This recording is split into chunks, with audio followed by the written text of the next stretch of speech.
السلام علیکم۔ بسم اللہ الرحمن الرحیم۔ آج کا سوال ہے کہ قریبی رشتہ دار اور ہمسائے جو ہیں ان کے کیا حقوق ہیں، وضاحت کریں۔ تو سب سے پہلے نبی علیہ الصلوۃ والسلام کا فرمان پاک ہے کہ آپ کو رشتہ داروں کے بارے میں لوگ سوال کرتے تھے، بلکہ پریشان کرتے تھے کہ آپ کے جو قریبی رشتہ دار ہیں یہی اسلام کی کتنی مخالفت کرتے ہیں، آپ کی جان کے دشمن بنے ہوئے ہیں، آپ کو پریشان کرتے ہیں۔ تو نبی علیہ الصلوۃ والسلام نے فرمایا کہ مجھے رشتہ داری کا طعنہ نہ دو، رشتہ داری کا جو حق ہے وہ تو میں قیامت میں بھی ادا کروں گا، وہاں بھی میں ان کی شفاعت کروں گا، اللہ تبارک تعالیٰ مانے نہ مانے وہ اس کی مرضی، لیکن رشتہ داری کا جو حق ہے وہ تو میں قیامت کو بھی نبھاؤں گا، تو اس بارے میں مجھے پریشان مت کیا کرو۔ تو سرکار نے اس کے باوجود فرمایا، کسی بزرگوں نے اپنی زبان میں فارسی میں اس کا ترجمہ فرمایا ہے کہ اول خیش بعد درویش، یعنی آپ کوئی بھی احسان کرنا چاہتے ہیں، صدقہ خیرات کرنا چاہتے ہیں، تو سب سے پہلے جو ہے اپنے رشتہ داروں میں، قریبی رشتہ داروں میں، اپنے خیش قبیلے میں دیکھو کہ کون حقدار ہے، تو سب سے پہلے اس اپنے رشتہ دار کی خدمت کرو، اس کو دو جو بھی آپ خیرات یا صدقہ یا زکوٰۃ دینا چاہتے ہیں۔ اگر کوئی قریبی رشتہ داروں میں حقدار ہے تو سب سے پہلے حق اس کا ہے، اس کو ادا کرو۔ اور ان میں سے بھی فرمایا کہ کوئی رشتہ دار اگر آپ سے ناراض ہے، آپ کی اس سے بول چال بھی نہیں ہے، لیکن وہ حقدار ہے، آپ کے صدقے کا، خیرات کا، زکوٰۃ کا حقدار ہے، تو سب سے پہلے اس کو دو جو آپ سے ناراض رہتا ہے، ناراض ہے، بول چال بھی نہیں ہے، کیونکہ آپ نے فرمایا کہ آپ کا جی نہیں چاہتا کہ اس کے ساتھ احسان کریں یا اس کا کوئی بھلا کریں، تو اللہ کا حکم یہی ہے کہ پہلے اس کا کرو۔ اگر آپ نے اس ناراض رشتہ دار پر احسان کیا تو آپ نے اللہ کا حکم مانا، اور اگر جس پر آپ خوش ہیں وہ بھی حقدار ہے، اس کے ساتھ احسان کیا، اس کو کچھ بھی مال دولت دیا، تو وہ آپ نے اپنے نفس کا کہا مانا، اپنے جی کا کہا مانا، تو اس سے افضل ہے کہ آپ اللہ کا کہا مانیں۔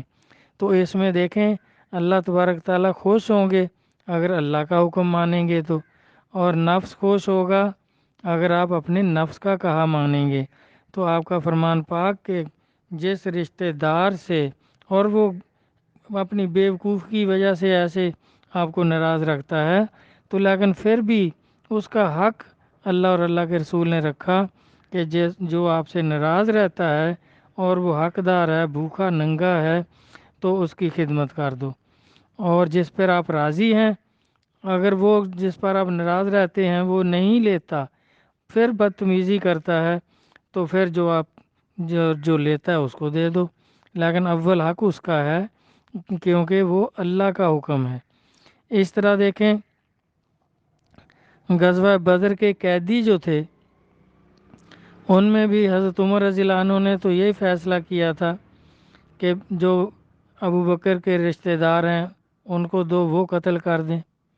اور نبی علیہ الصلوۃ والسلام سے عرض کیا جو آپ کے رشتہ دار ہیں آپ ان کو قتل کر دیں، اور جو میرے رشتہ دار ہیں میرے حوالے کریں، میں ان کو قتل کر دیتا ہوں۔ لیکن نبی علیہ الصلوۃ والسلام نے حضرت ابوبکر صدیق اور خود جو آپ کا منشا مبارک تھا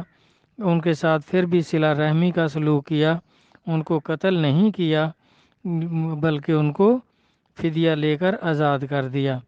تو یہ دیکھیں رشتہ داری کا حق سرکار ہر جگہ نبھاتے رہے، اور فتح مکہ کے وقت بھی آپ کے رشتہ دار تھے، دوسری طرف صدیق اکبر کے رشتہ دار تھے، حضرت عمر رضی اللہ عنہ کے رشتہ دار تھے، تو اس ٹائم بھی آپ نے پوچھا کہ آپ کو کیا امید ہے آج، تو سب نے یہی عرض کیا کہ جی آپ کریم ابن کریم ہیں، جو یوسف علیہ السلام نے اپنے بھائیوں سے کیا ہمیں بھی وہی امید ہے، تو آپ نے سب کو معاف فرما دیا۔ تو اس طرح یہ رشتہ داروں کا بھی بہت حق ہے، تو رشتے نبھانے چاہیے، اور ان رشتہ داروں کو بھی چاہیے، یہ نہیں کہ صرف آپ پر ہی فرض ہے، اور اگر وہ حماقت سے باز نہیں آتے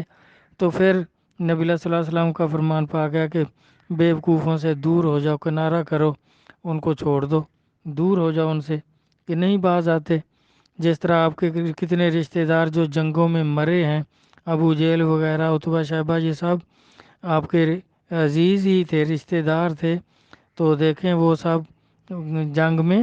مارنے ہی پڑے، وہ نہیں باز آتے تھے، تو وہ اللہ کے حکم کے خلاف نہیں ہے۔ لیکن اگر وہ ویسے کوئی معمولی ناراضگی ہے یا ٹھیک ہیں، تعلقات ان سے ٹھیک ہیں اور وہ حقدار ہیں، تو سب سے پہلے رشتہ داروں کا حق ہے کہ ان پر احسان کرو، اس کے بعد ہمسایوں کا حق ہے۔ وہ اس کے بارے میں نبی صلی اللہ علیہ وسلم فرماتے ہیں کہ ہمسایوں کا حق اتنا ہے کہ اگر کسی کا ہمسایہ رات کو بھوکا سو گیا اور اس نے خبر نہیں لی، جو کھا کر سویا ہے، تو وہ میری امت میں سے نہیں ہے، میرا امتی ہی نہیں ہے، جس جو خود تو کھا کر سویا اور اس کا ہمسایہ جو تھا وہ بھوکا رہا رات بھر، تو وہ میری امت میں نہیں ہے۔ اس نے کیوں اس کا خیال نہیں کیا، اس کا پتہ کیوں نہیں کیا؟ اس قدر قریبی اس کے ساتھ تعلق ہونا چاہیے کہ روزانہ ہی، یعنی سرکار کا منشا مبارک یہ ہے کہ روزانہ ہی صبح و شام اس کی خبر گیری کرو کہ اس کو کوئی تکلیف یا کوئی ضرورت تو نہیں ایسی جو آپ پوری کر سکتے ہیں، تو آپ اگر نہیں کریں گے تو سرکار میں آپ میرے امتی نہیں ہو سکتے۔ دوسرا یہ ہے کہ کوئی اگر ہمسایہ اپنے ہمسائے کو، ایک دوسرے میں سے کوئی ہمسایہ ناراض رکھتا ہے دوسرے کو، تو آپ نے فرمایا وہ دوزخی ہے۔ وہ بندہ جو اپنے ہمسائے کو ناراض رکھتا ہے، خواہ مخواہ میں ناراض رکھتا ہے، جس طرح کئی ایسے کام ہوتے ہیں جو آدمی اس کے بغیر بھی اس کا گزارا ہو رہا ہے، لیکن ہمسایہ تنگ ہوتا ہے، جیسے گندا پانی اس کے دروازے کے آگے چھوڑ دیتے ہیں، یا اور کوئی ایسی تکلیف کہ راستہ اس کا تنگ کر دیتے ہیں، یا خواہ مخواہ کے کوئی ایسی بات کر دیتے ہیں جس سے اس کا دل دکھتا ہے، تو خواہ مخواہ تنگ رکھتا ہے، تو اب میں وہ دوزخی ہے وہ بندہ جو اپنے ہمسائے کو ناراض رکھتا ہے، اور جو خوش رکھتا ہے، اور میں وہ مجھے خوش رکھتا ہے۔ اس قدر آپ نے فرمایا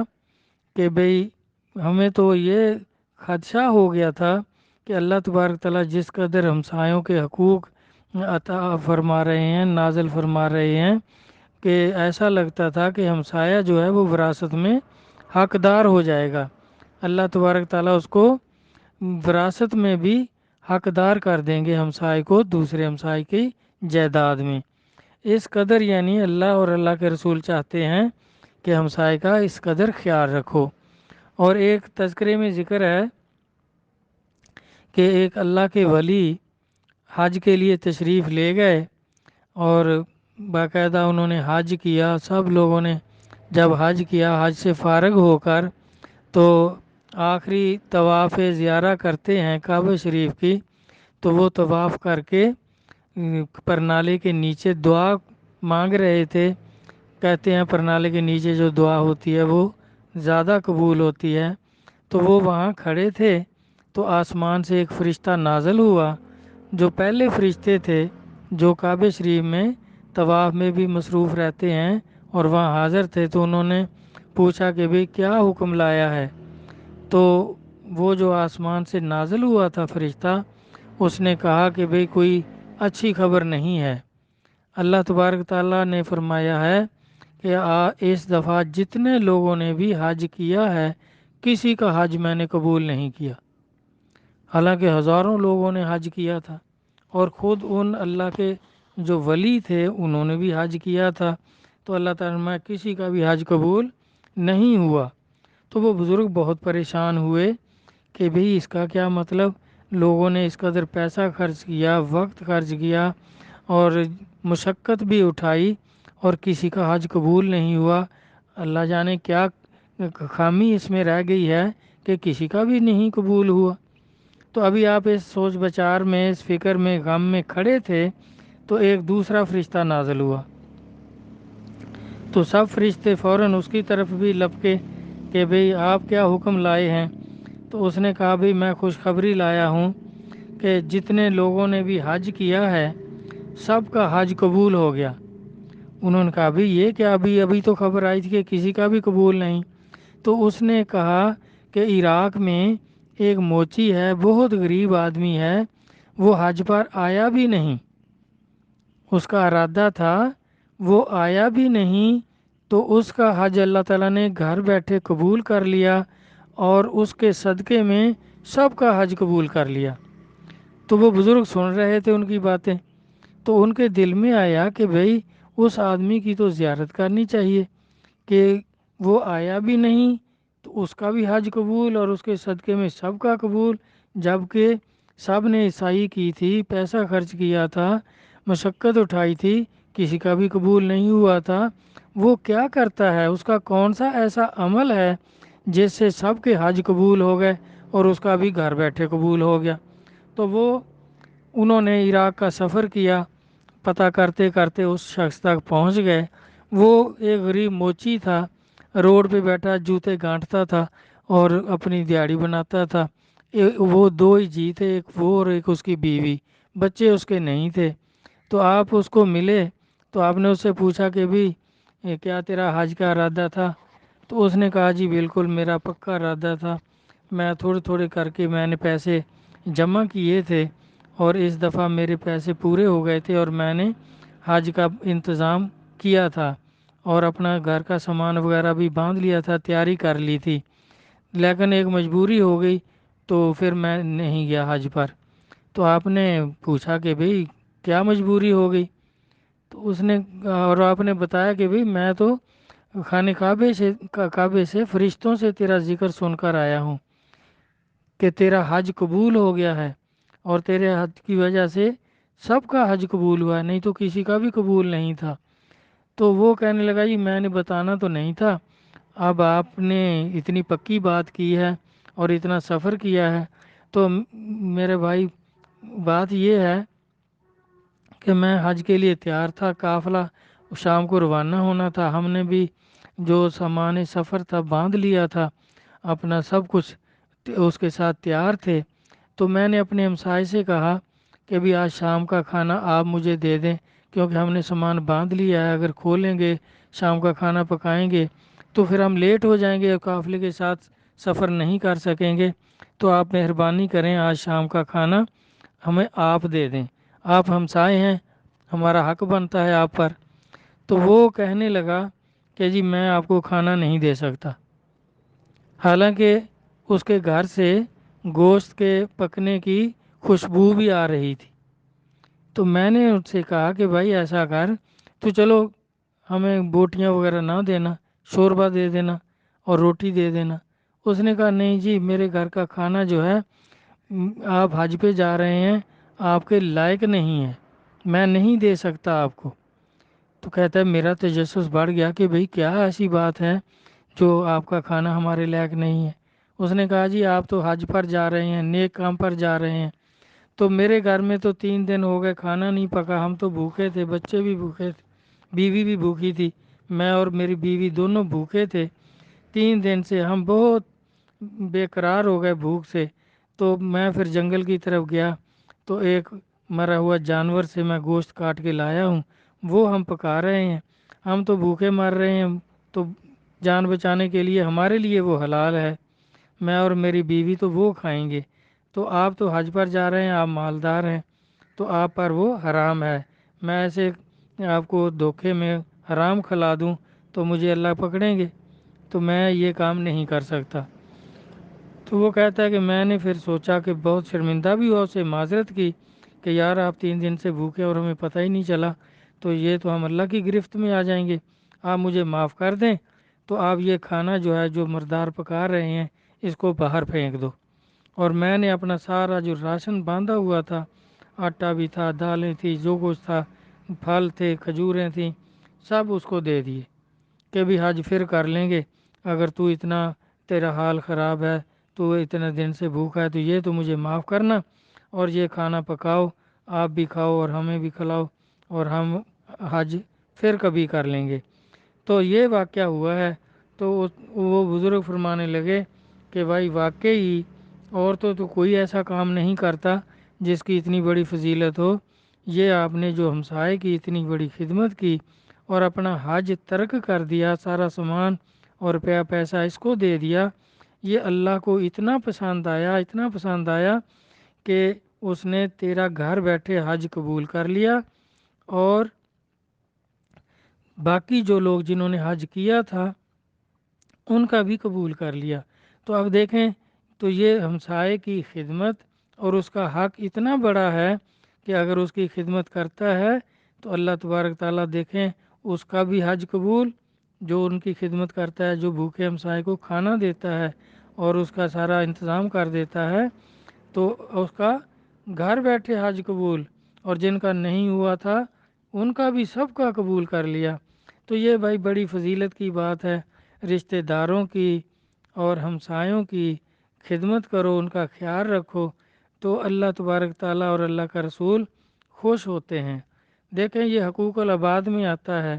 اللہ تبارک تعالیٰ فرماتے ہیں کہ میں اپنے حق تو معاف بھی کر دوں گا، کیونکہ اللہ تعالیٰ جو ہے